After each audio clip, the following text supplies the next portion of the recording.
Hey, Gabe here, and finally, it's not always we can talk about current stuff. And Johnny.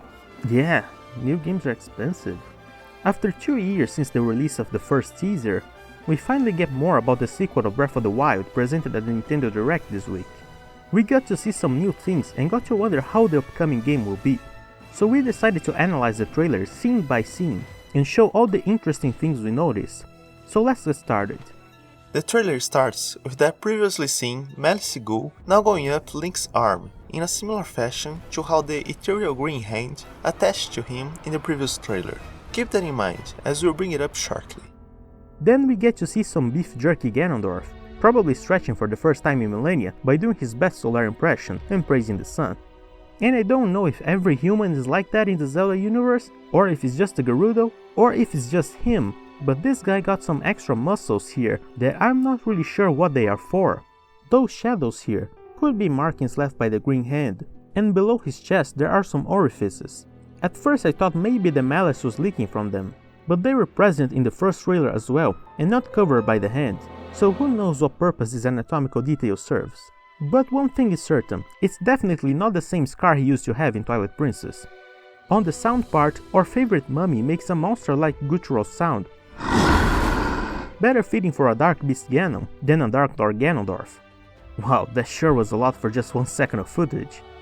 Then we get Zelda falling in a throwback to Skyward Sword, so Link probably failed to hold her in that scene from the first teaser. And unless something magical happens next, people don't usually survive falling like that from that height, and she should most likely be dead. So yeah, no playable Zelda for you. After blinding the audience, we get to see Link looking like Pit from Kid Icarus and skydiving above a floating mass of land containing what appears to be a lake with some stone roads leading to it, and maybe some little house here in the corner. Look at his arm, it's already with the magical hand around it, but depowered at the moment. Even the golden ornaments aren't glowing anymore. Here it's looking like a piece of the ancient armor made out of Sheikah technology, but you can see it spreads a little further on his torso. Maybe after getting touched by the malice earlier, the green hand chose to bond with Link's arm to stop it from spreading and corrupting him as well. And lastly but not at all less important, along with his toga, he's using sandals and got his hair loose on the wind. This drapery also looks much more in line with what the champions use instead of the tunic. Next short scene, we see the new glider, which we'll get a better look at in an upcoming scene, but seems to give even more horizontal movement than before, and it will be much needed now. The main focus here is this possible Sheikah stone shield featuring an eye at the center and a Triforce pattern below. However, this design reminds me more of the depictions of Aacht, but while it would be awesome to see him in a 3D Zelda, I don't think it will happen now. The bow in his back seems to match the design of the shield. The sword is unclear and could be a regular Traveler sword from the previous game, and the quiver still looks the same as well. And now that it's nighttime, Link has put some pants on which look like a mix between the sand and snow boots, maybe as another equipment to help traverse specific terrain. Although, what could that be in the sky? Cloud boots? No, that would just look silly.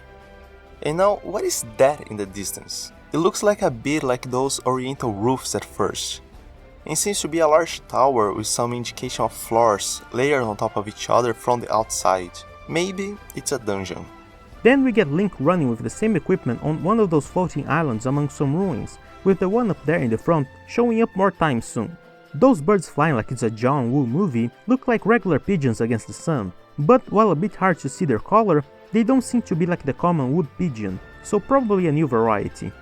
In the next short scene, we see what appears to be a new iteration of the Igors, looking much more similar to the ones from Majora's Mask. They are now made of separated parts that hover around. My guess is that this will be a new overworld mini-boss like the Taluses, Tali? And Hinoxes. And this will be its activating animation. It seems to be powered by a similar magic as the Green Hand, and its eye doesn't move, so I suppose its weak spots are actually the shoulder artichokes. And it would also be interesting if it could use its segmented nature to its advantage in battle. Like when using stasis on one hand, the other could still be free to keep attacking. While looking Sheikah in nature, its design feels much older than the Guardians and Divine Beasts, and mirrors that of the shield shown before. Those arms could be upside down Sheikah eyes, but they also look like bells, and this new symbol at the center is either a broom or a bell. Maybe this is the symbol of a new tribe or a race to be introduced, or reintroduced.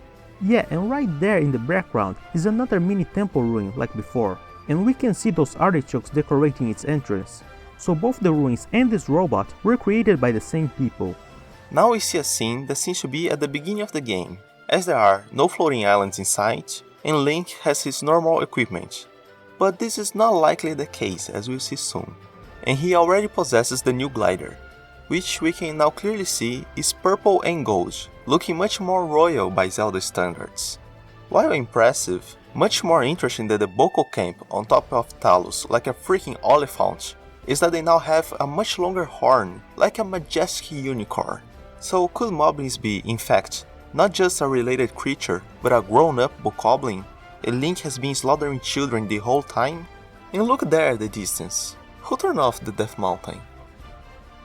Then we see Link laying shirtless on what appears to be a stone table with strange symbols. He could have been brought here by someone to recover after either whatever happened in Ganondorf's cave, and now the hand is actually being integrated to him, or this could be later in the game after some other incident.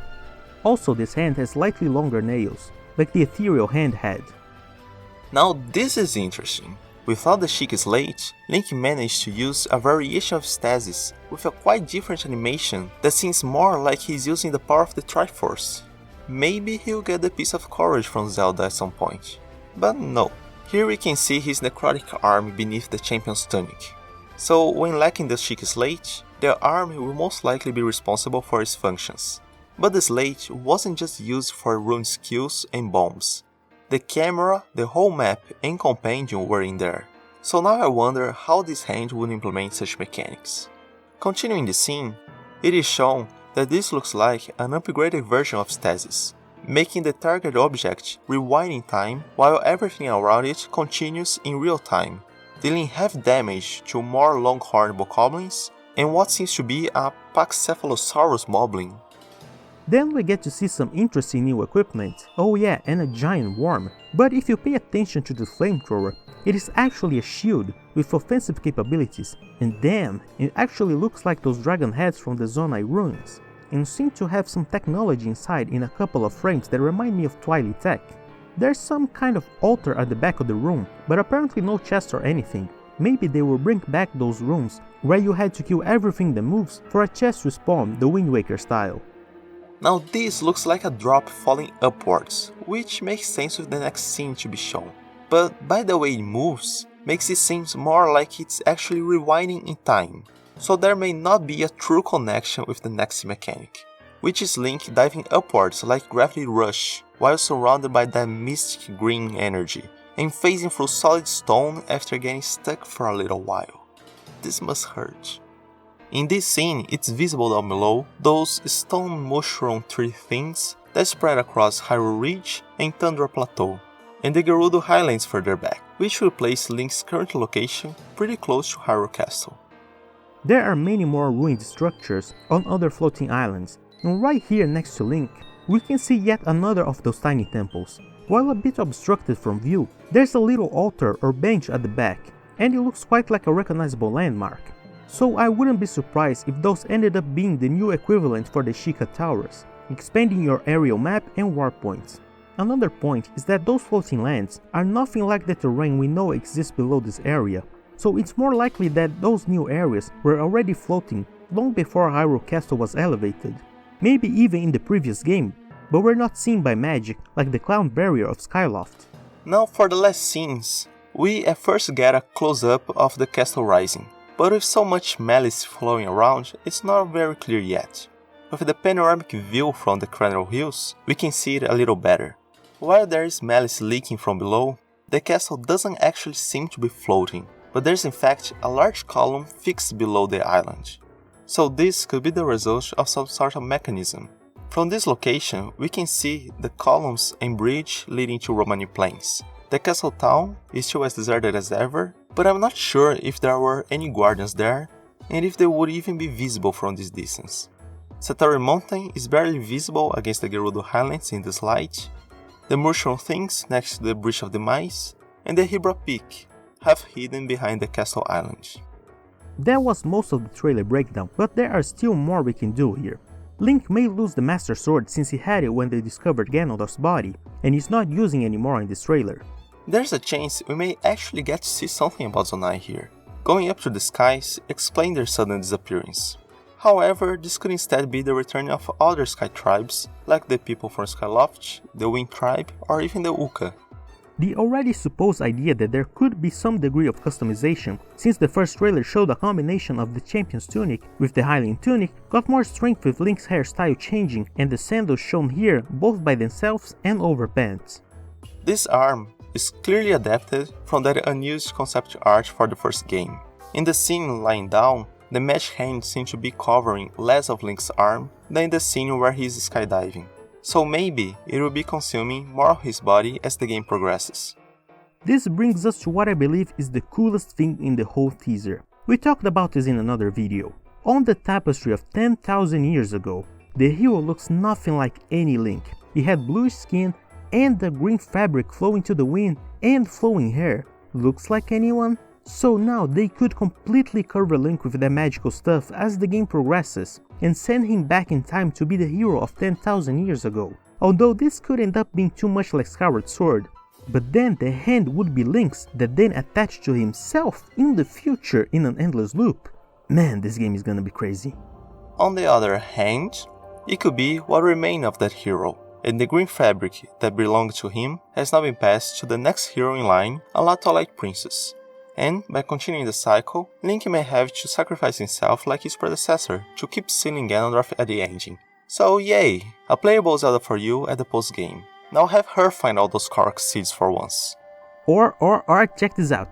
This is something a friend of mine pointed out. Since there are no floating lands around the castle in the present, maybe the whole game happens in the past, before those islands fell to the ground. And it could give us an explanation of how the Great Plateau moved to where it is, since it looks so out of place across the landscape. And last but not least, during the whole first trailer and the ending of this one, there are distorted voices playing backwards that could be another hint of this time-traveling theme, since the voices are kind of, going back in time.